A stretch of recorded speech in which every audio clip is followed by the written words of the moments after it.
Welcome to the Gynarchy Podcast. This is your host, Dr. Kirti Patel. Here, we place women's health and feminism front and center where they belong, engaging in conversations that range from the fundamental to the fearless.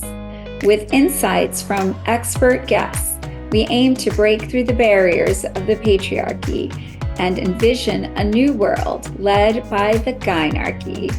So let's get started and dive right in. Welcome to the Gynarchy Podcast. This is your host, Dr. Kirti Patel, and today we are going to be speaking about racism in women's healthcare.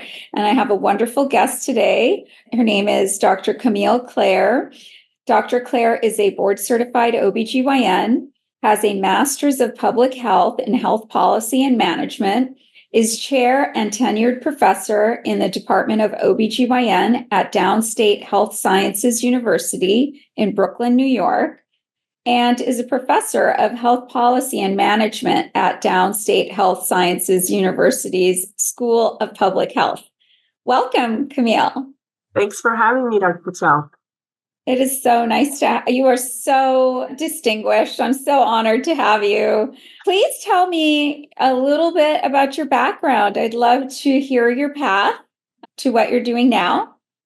Yeah, thank you so much. I'm the oldest daughter of immigrant parents. My parents immigrated from West Indies many years ago, and I grew up in the Bronx, New York, and then I went to medical school in the Bronx at Albert Einstein College of Medicine, and then did my training in obstetrics and gynecology in Buffalo, New York, at the University of Buffalo.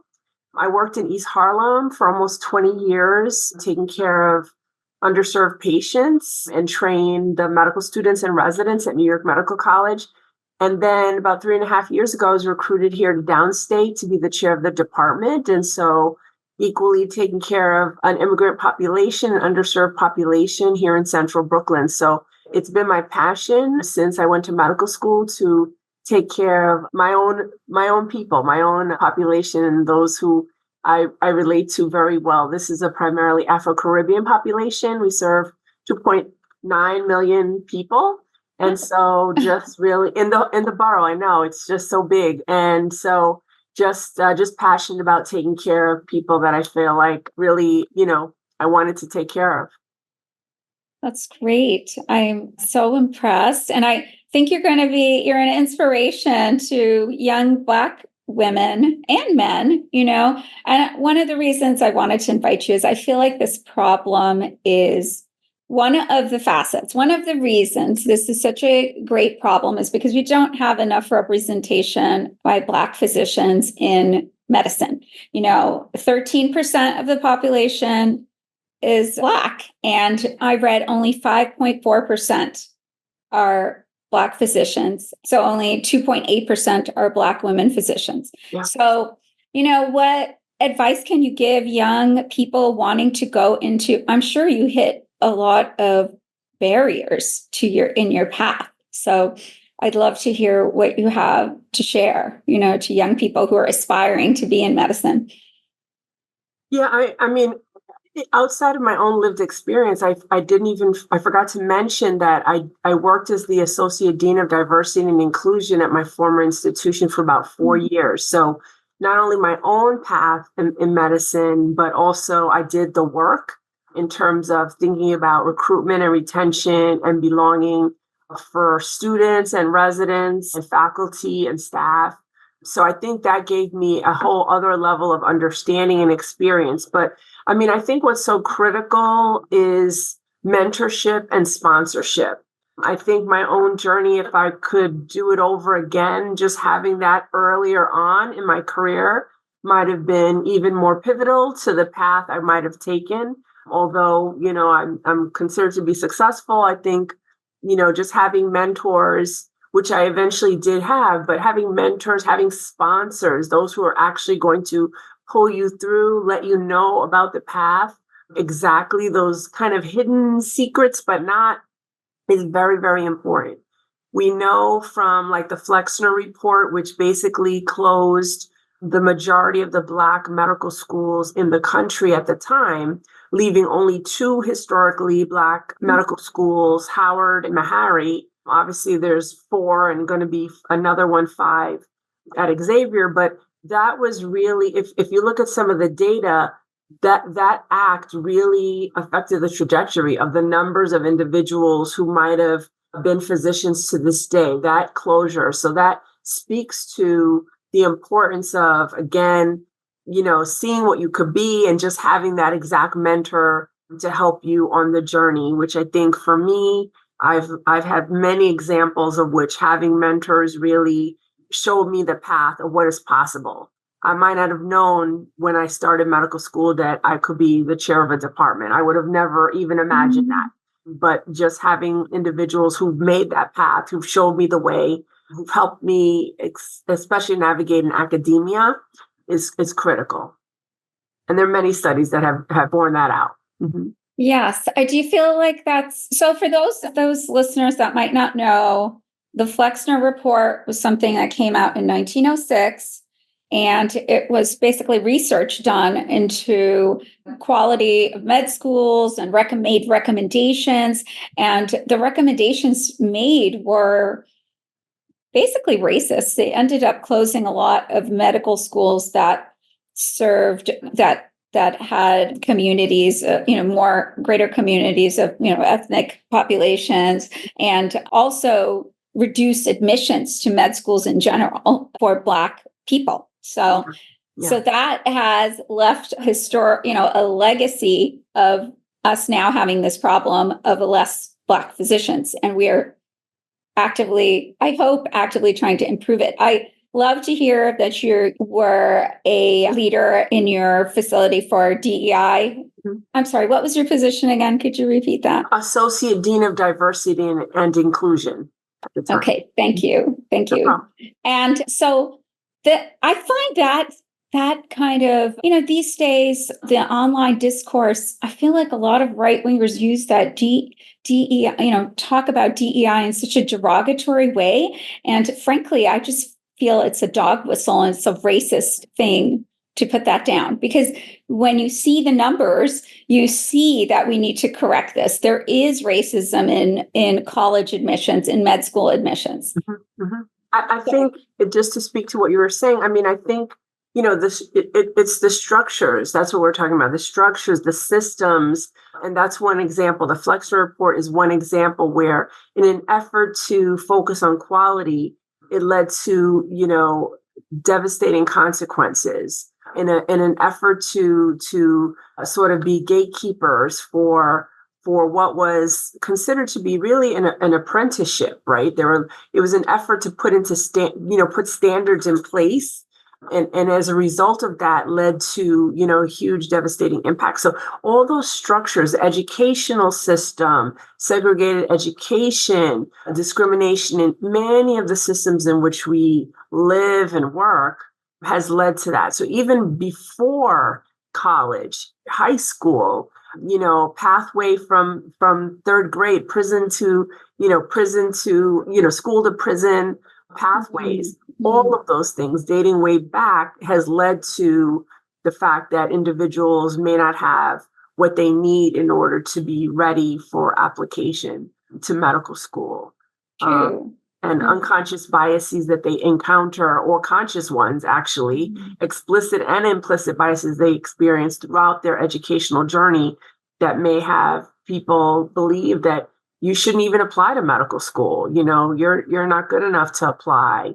You don't have the grades or the MCAT scores, or, diversity doesn't mean excellence. Those conversations, continue to dominate. And this is where we are, right? Reversal of affirmative action, dismantling of DEI efforts, many different spaces. And so all those things kind of put us back again.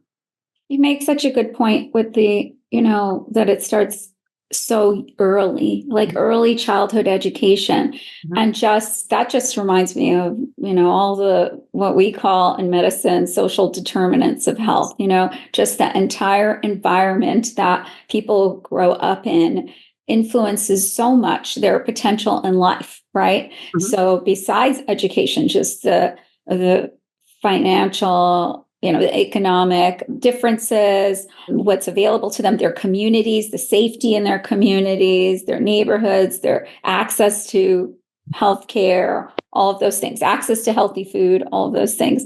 So because we were talking about the Flexner report, I did want to talk about historical trauma.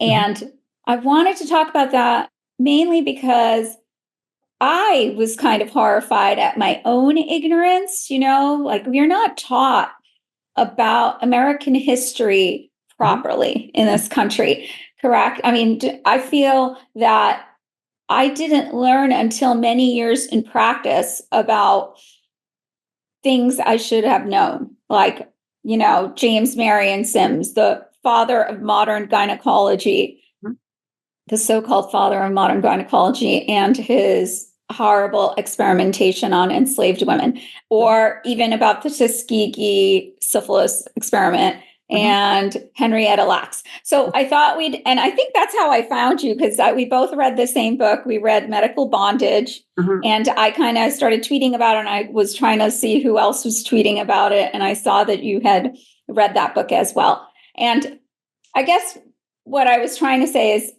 I'm kind of upset that I didn't learn this in all of my education throughout school, and then not even in medical school where it mattered, and then I had to learn in practice, years into practice, about this stuff. And it was horrifying. And I think that legacy of all of those things is played out now, So I'd love to hear some of your thoughts.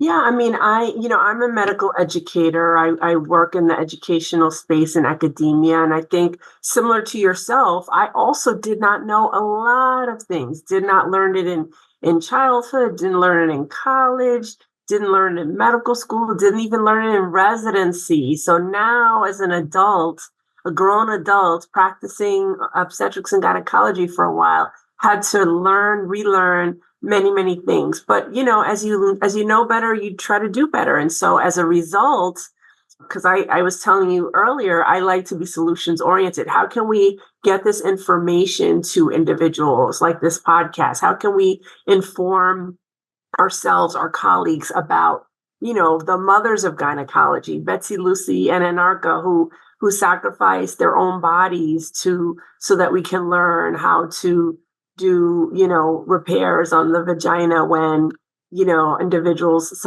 were subjected to, trauma, sexual trauma from being enslaved persons, or being, subjected to obstructed labor, all of those things, just learning the background and also the current context, right? We've learned through the COVID pandemic, we continue to learn the current contexts in which our patients are facing, not being heard, Black and brown individuals not being heard in the hospital systems by, unfortunately, many of our colleagues who are not really listening to the patient's experiences, knowledge of their own bodies, in addition to what we know, evidence-based medicine as physicians and scientists, but also really thinking about the qualitative experiences of our patients that we've, unfortunately have not taken seriously.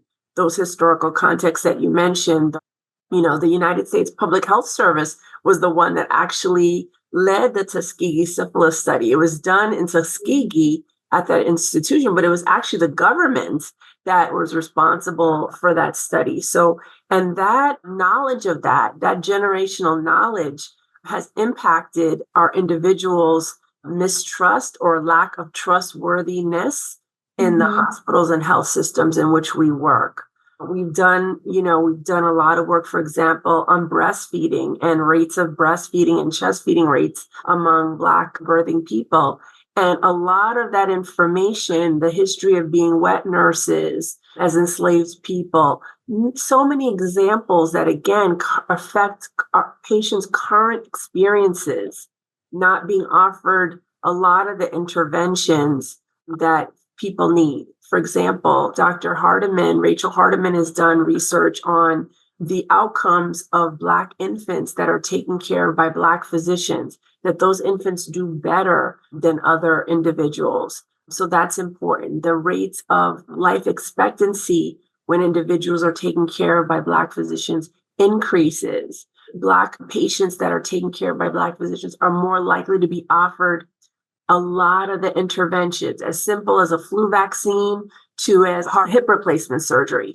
So all of those things means that we have a lot of work to do to be able to, dismantle those thoughts. And some of the work that we've also done is on race-based medicine, right? Eliminating these algorithms that we've learned about and changing that so patients are offered care that makes sense. So that's my new journey. Race-based medicine is my new jam, my new gig. Wonderful. I want to encourage the audience to read further on this, because it was kind of devastating to learn. And I do think this kind of this information is suppressed, like historical trauma that Black people and Hispanic, Indigenous women, Indigenous peoples have gone through. So I want to hear more about your race-based medicine journey. Like, what are you working on? Mm-hmm. So actually, through the New York City Department of Health, Dr. Michelle Morris, who's the chief medical officer, 2 years ago, she started an effort called CIRCA, which is the Coalition to End Race-Based Clinical Algorithms, in which she identified all of the hospital systems in New York City. Each of those systems had to make a pledge to eliminate at least one race-based clinical algorithm from their hospitals, from their practice. So 2 years ago, I was one of several of my colleagues at Downstate. Downstate participated in this CIRCA initiative, and we worked on eliminating the race-based EGFR, which is the test for individuals to determine kidney function. Not my area of subject matter expertise. However, because of my experience in inequities and disparities and addressing those, can really know the importance of eliminating race in these algorithms. So in other words, these algorithms were used to differentiate Black individuals from non-Black individuals, to say there's something, biologically different about these groups.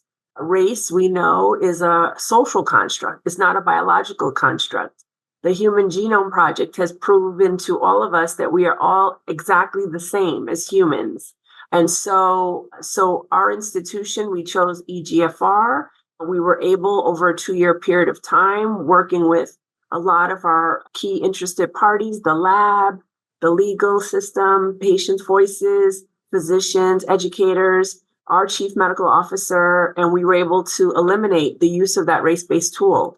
And now our next steps, the next 2 years, we're going to be looking at patient outcomes. What do patients know about this? How are we educating patients about what they've experienced before? Patients who are undergoing dialysis, who are maybe offered renal transplantation, are there differences? What is the output to the community? What do they know about it? So that's our next steps. And then we're going to be looking at choosing another one of the algorithms to decide what we're going to, evaluate over time to see what those efforts could be. So I have read that because of the EGFR numbers, that like you said, race-based metric that they use, that it does prevent or reduce the eligibility of Black persons from obtaining like kidney transplantation. So I think I read that somewhere. So yeah, so that, right, they will be less likely to qualify for this life-saving surgery. So I mean, if we even think about our own field, right? If your audience are OBGYN colleagues, we've also have some areas, opportunities for growth. One of those race-based algorithms was VBAC, vaginal birth after cesarean. So I know in my institution, really? My whole career, there is a race-based tool, a VBAC tool, that actually showed this correction factor if you're Black or Hispanic individuals, that showed that if you use that tool, you are less likely to be successful in your attempt of having a vaginal birth after cesarean.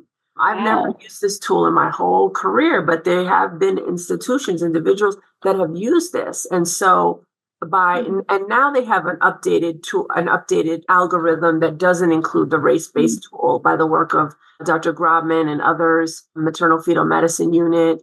They revised the algorithm, but even in our own field, things also like fetal aneuploidy testing has a race correction to it, actually.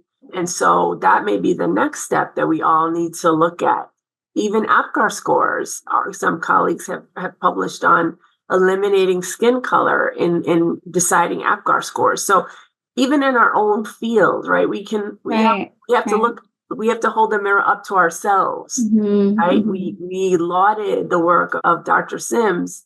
I don't even call that instrument by his name anymore. That's the vaginal anterior retractor, because we have to hold ourselves accountable for really good. Yes. what we've done as a specialty, so that we can change the narrative going forward, the next 100 or 200 years beyond us, our legacy. Yeah, I hadn't heard of some of those things. I need to look into that. I think I love that message, to look with a different lens and look critically at what we're doing every day in OBGYN and see if racism is there present. And I think we're so used to doing things a certain way that we can be blind to it. Let's talk about that. Let's talk about racism in women's healthcare. So some statistics I have, that are regarding maternal. Well, we hear this all the time, right? Maternal and infant health, and just Black women, Black infants, and Hispanic women, Hispanic infants do worse. And so higher rates of preeclampsia, higher rates of preterm birth, higher maternal and infant mortality rates. They're screened less often for postpartum depression. Access to birth control, abortion is reduced. STD screenings and rates are higher. STD screenings are lower and rates are higher. So there's so much inequity there. What can we do? I think it's so overwhelming. And I do think like one big problem, of course, is that we haven't adopted universal health care, and the Affordable Care Act hasn't been adopted by every state, for example. I mean, even something as simple as, we could speak sort of on the policy side, advocacy side, and we can also speak on the education side. We created, actually through the APGO, which is the Association of Professors of Gynecology and Obstetrics, because I mentioned I'm a medical educator, I work with medical students, I work with residents, I work with fellows. And so we actually created educational guidelines on how to address bias and discrimination in our field, which we actually published in the Gray Journal, which is the American Journal of Obstetrics and Gynecology. And it's actually almost tools, like how-to tools on how to look at many different things. How do we center our patients when we discuss them in our case conferences, in our M&M presentations, in our grand rounds? How can you even think about having a health equity grand rounds, which I know I have at my institution? I actually even have a health equity division. I have a non-clinical health equity division in my department where we think about these things all the time. And we published our work also in the Gray Journal about how to start a health equity division. So using those guidelines that are not only for those who are educating others, but also clinical practice, in your own practices. How can you learn how to speak about patients instead of saying patients, that diabetic patient or that sickle cell patient, that patient with diabetes, that patient with preeclampsia, that patient with eclampsia, whatever it is, just changing the way we refer to patients. There was a study published in Health Affairs that showed that if you use negative patient descriptors to describe patients, like in the chart, you're right, your EMR, your chart, that has been shown to worsen the health outcomes of our patients. So, again, how can we change how we speak about patients? How can we learn how to refer to patients when we're doing sign out and when we're presenting our patients or talking to our colleagues. All those things, looking at how you can de-aggregate your data, right? To know not that race is biological, but are there increased incidences or prevalences in the patients that you're taking care of? That means you may have to provide more resources to the patients that you're serving because they're having these inequities that you referred to, those access issues, those touch points with us. How can we integrate our community into the work we're doing, engaging our community members so that their voices are leading the charge, not just the hallowed halls of academia or these healthcare systems, but our patients are letting us know what they need. And all those things help us be more trustworthy. That's what we're trying to get to. Mm-hmm. Patients don't trust. It's a lot of anti-science, anti-vaccination, disinformation, misinformation that's out there, as you know, in these platforms. How can we battle that? How can we change that narrative by just explaining evidence-based approaches? I think there is a lot of distrust with the healthcare community right now. And even beyond, I think that was always there with patients and from marginalized communities, but because of their historical experiences with the healthcare system, but now it's just become so pervasive. And I do think that's something really important that we as doctors need to work on, how to rebuild trust, right? Yes. Now, I thought that was very interesting what you said about how information is recorded in the EMR predicts outcomes. Do you think that reflects the doctor's bias or 100%, 100%. Okay. Not only the doctors, remember we're interfacing with all kinds of healthcare professionals in the systems, right? We're working with nursing colleagues, we're working with social services colleagues, we're working with all kinds of healthcare professionals, physician assistants, nurse practitioners, midwives. All of us in the healthcare systems are at risk of speaking this way. So we have to change how we're training our students, how we're training our residents and our fellows, how we're speaking among our colleagues.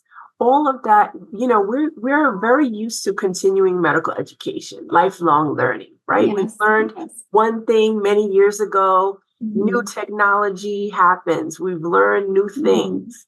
It's always advancing. So in a similar way, we have to take the same approach.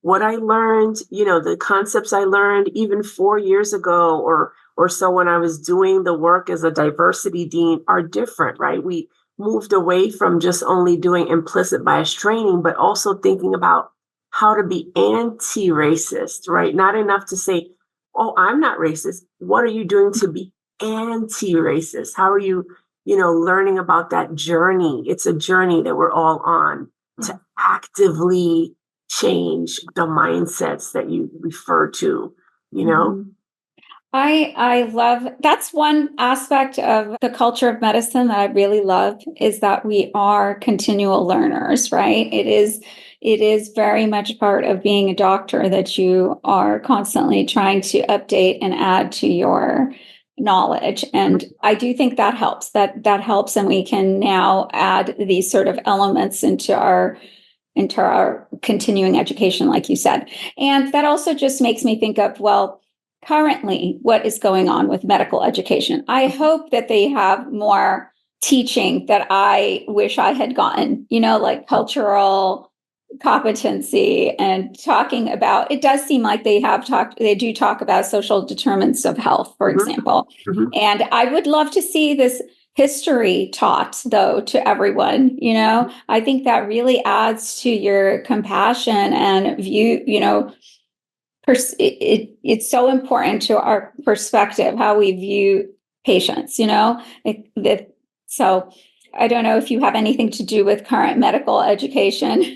I think some of the things that we've seen or efforts that medical schools are making, and they're also equally having to navigate, again, this lack of this anti-DEI sentiment, right, for admissions and so Yes. forth. So, but how are you still prioritizing, the diversity in your classes, in your residency programs, in your fellowships in different ways? Maybe your terms have to be changed. Maybe you have to think about the lived experiences of your learners. Did they grow up with differences in socioeconomic backgrounds? Did they have to work in college and that impacted what they did?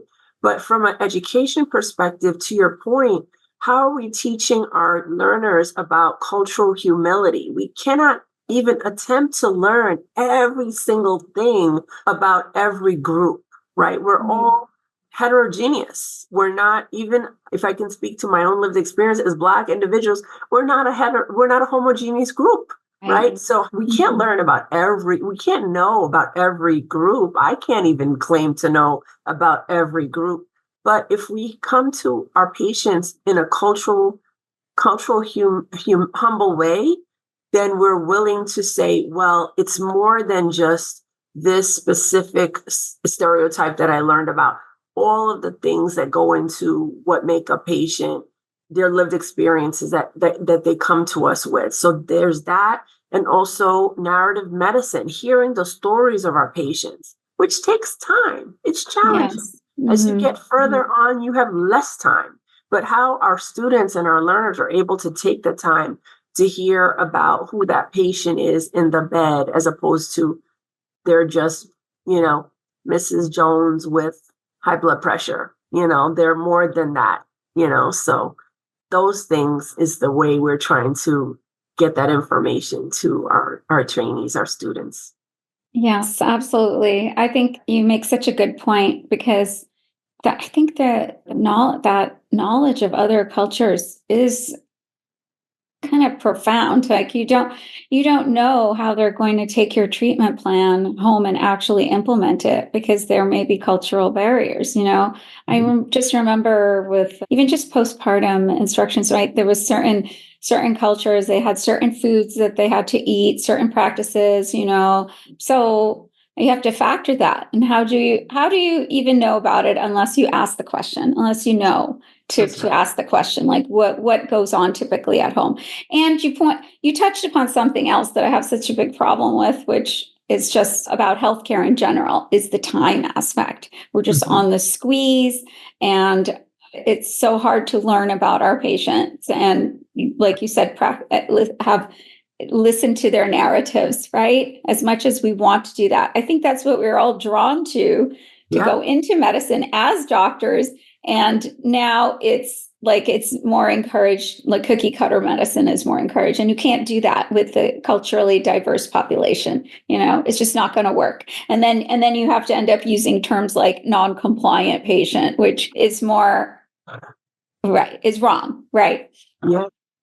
So it's beyond.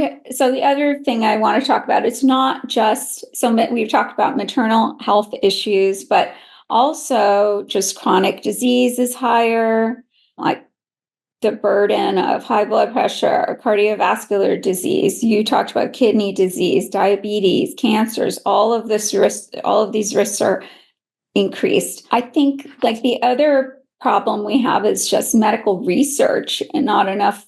I think 1993 was that passage, NIH Revitalization Act required the inclusion of women and minorities in research funded by the NIH, just the NIH. But that is doing something towards correcting that. But I mean, we don't have enough information, enough medical research on different populations of patients. So our medicine is not even adequate for patients, Yeah, I sit on a group, a health equity committee, actually look for medical oncology group, which actually we're writing up a paper now on how to think about how we can improve the accrual of patients, diverse patients in clinical trials. So it's so interesting that you referred to that Revitalization Act, because in my research, that's what I was looking up about. So all of that requires a commitment to supporting not only physicians, but physician scientists, right? Making study sections reflect the patients that we're taking care of. Journal editors reflecting the populations that we serve, so that, funding for researchers that are doing this level of research, which is very challenging to get funding, most difficult to get funding for this type of research, so that it can be generalizable to a larger population. And how can we do, by the techniques we talked about, the strategies we talked about, to make these systems more trustworthy? Patients will come to their own physician that they're racially concordant with and accept those interventions that they're offered. And so how can these systems increase the value of the relationships between patients? The patient-physician relationship is critical. On another note, how can we eliminate legislative interference so that we can, talk to our patients without, other lawmakers telling us what we can and can't say? How can we advocate for things like, Medicaid expansion in all 50 states for 12 months postpartum? On the policy side, we talked a little bit about the policy side.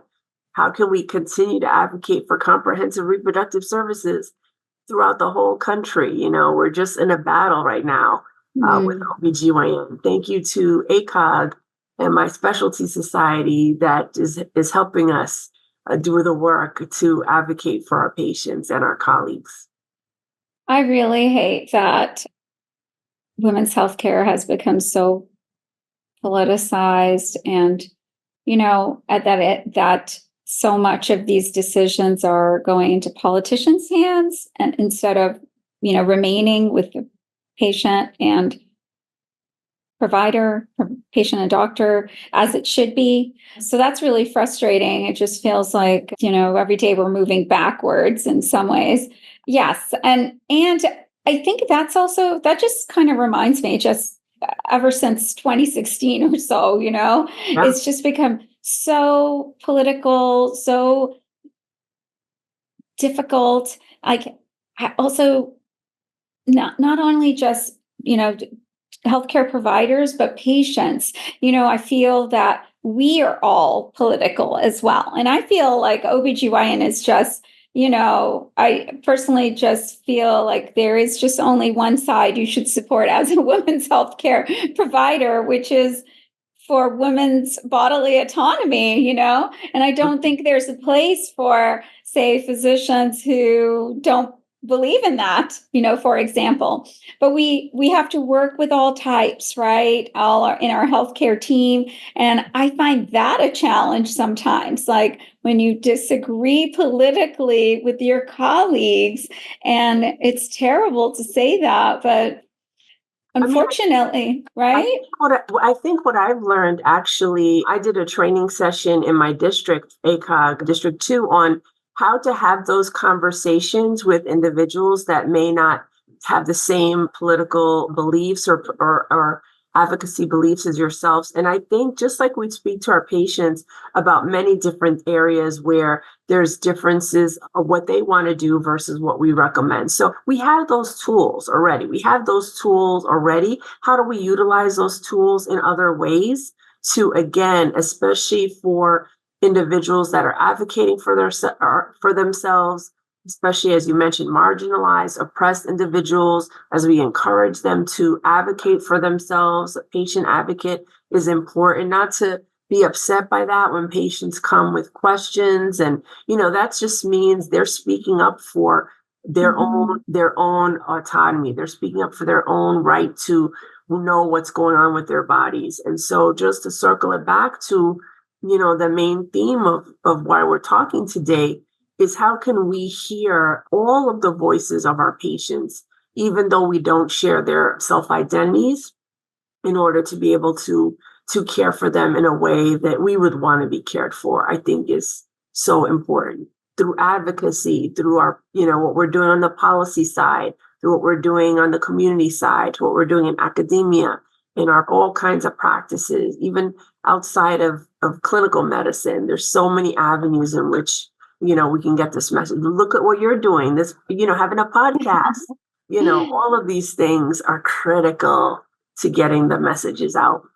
I think that's so important. Yes. I feel like the more we talk about it, I mean, I've learned from you. I appreciated the document you sent me about, how to better, with language, how to speak on this topic in an educated way. And so I think more of that, and I also, just asking you this question, I didn't realize there was a resource about how to communicate with colleagues or patients who may, you may not share the same opinion with. I didn't realize there was a resource like that. So I think that's helpful. I need to look that up, Yeah, I mean, challenging. I think language is so fluid. It changes from day to day. So in order for us to kind of have awareness of that, I was referring to Dr. Patel. The AMA has put out a document on inclusive language. Even ACOG actually has some documentation on inclusive language, gender neutral language.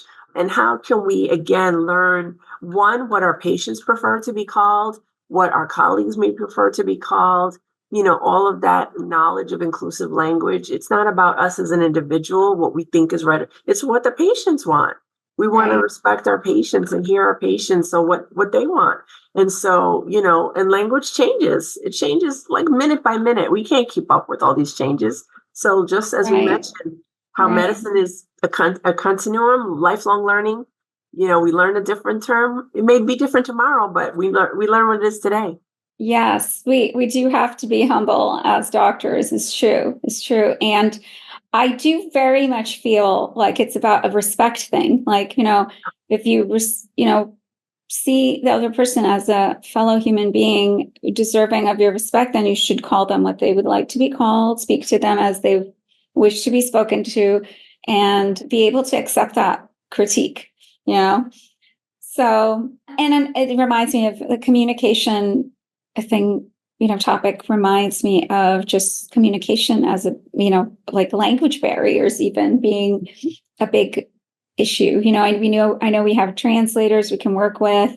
The quality can vary quite a bit and the message can be lost. So that's something I've noticed. But how do we, so I loved your advice to encourage patients to bring advocates or have, I wish there was more of that within healthcare that we offered, kind of like how we offer translation services, but also a patient advocate who's more culturally aware that can help us see the gaps that we may have about, I don't know. Well, what we've done here at Downstate is we have in our practice, we have community health workers.